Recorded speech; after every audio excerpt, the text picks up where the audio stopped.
नमस्कार। मॉडर्न विद्यालय की हिंदी अध्यापिका मैं गीता आर्य ईश्वर से प्रार्थना करती हूँ कि आप सभी अपने घर पर स्वस्थ होंगे। आज मैं आपको रचना के आधार पर वाक्य भेद बताने जा रही हूँ। तो वाक्य के अनुसार दो भेद होते हैं। कौन कौन से होते हैं?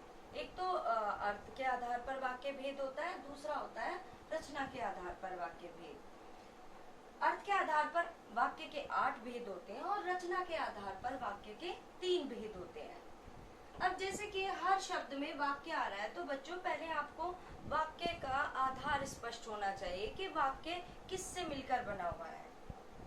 सबसे पहले वर्ण आता है। वर्णों के मेल से शब्द बनते हैं और शब्दों के मेल से वाक्य बनता है।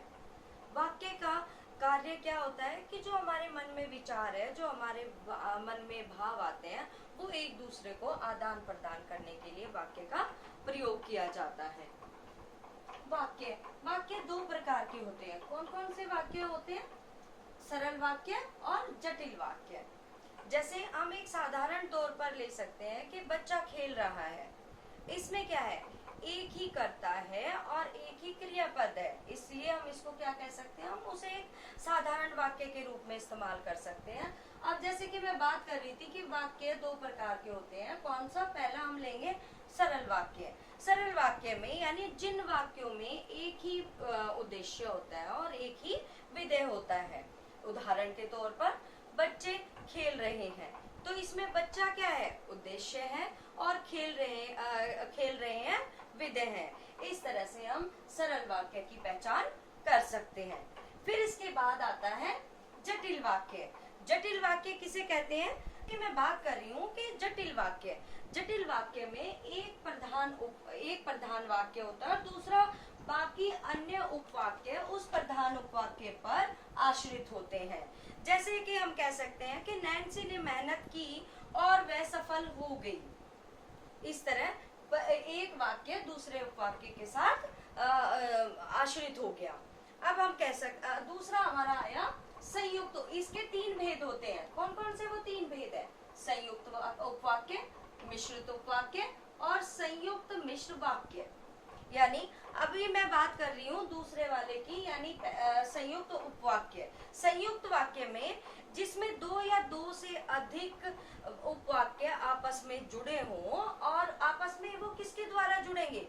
वो आपस में समुच्चय बोधक अवयव द्वारा जुड़ेंगे, जिन्हें हम कह सकते हैं किंतु, परंतु, वह, जो, सो आदि हम उनके द्वारा जोड़ सकते हैं। उसका उदाहरण मैं ऐसे लूंगी कि आप चाय लेंगे या ठंडा। अब या के साथ, या हमने किसके साथ जोड़ा है? समुच्चय वाचक शब्द के साथ जोड़ा है। यानी हम इस तरह हम पता लगा सकते हैं कि संयुक्त वाक्य कैसे बनता है। तीसरा मिश्र उपवाक्य। मिश्र उपवाक्य हम कह सकते हैं कि जिस वाक्य में सरल वाक्य मुख्य वाक्य हो और दूसरे उपवाक्य यानी एक से ज्यादा उपवाक्य उस मुख्य वाक्य पर आश्रित हो, उसे हम मिश्र वाक्य कहते हैं। उसका उदाहरण हम ऐसे ले सकते हैं कि जब गरिमा ने मेहनत की तब वह प्रथम आई। तो इसमें जब और तब, इन शब्दों से हमने जोड़ा है। ये जब और तब है क्या? ये व्याधिकरण योजक शब्द है, जिनके द्वारा एक से अधिक वाक्यों को आपस में जोड़ा जाता है। ठीक है। अब तीसरा आया हमारा संयुक्त उपवाक्य। संयुक्त उपवाक्य हम कह सकते हैं कि इसमें संयुक्त उपवाक्य जटिल वाक्यों में आता है। इसमें जटिल वाक्य भी होगा, संयुक्त वाक्य भी होगा, मिश्र वाक्य भी होगा और स्वतंत्र वाक्य भी होगा। तो जैसे मैं इतना सारा बोल रही हूँ, तो इसमें उस वाक्य में जटिलता शो हो रही है। तो इसमें हम कह सकते हैं इसको हम समुच्चय बोधक अवयव के साथ जोड़ देते हैं। इसे मैं उदाहरण के साथ ही बताऊंगी। अध्यापक बोले, कल सब छात्रों को 6 बजे पहुंचना है और प्रार्थना करनी है। इसमें अध्यापक बोले, अध्यापक क्या हो गया? प्रधान वाक्य हो गया। इस पर आश्रित कौन सा हो गया? इस पर आश्रित है कि कल सब छात्रों को 6 बजे तक पहुंचना है। ये किस पर आश्रित हो गया? प्रधान वाक्य पर आश्रित हो गया। और प्रार्थना करनी है, और क्या है इसमें? और समुच्चय बोधक से जोड़ा गया है। क्या? प्रार्थना करनी है, यानी स्वतंत्र वाक्य को जोड़ा गया है। ठीक है। अब हमारा संयुक्त भी हो गया, मिश्र भी हो गया और संयुक्त मिश्र वाक्य भी होगा। इन तीनों में मैं बार बार उपवाक्य की बात कर रही हूँ।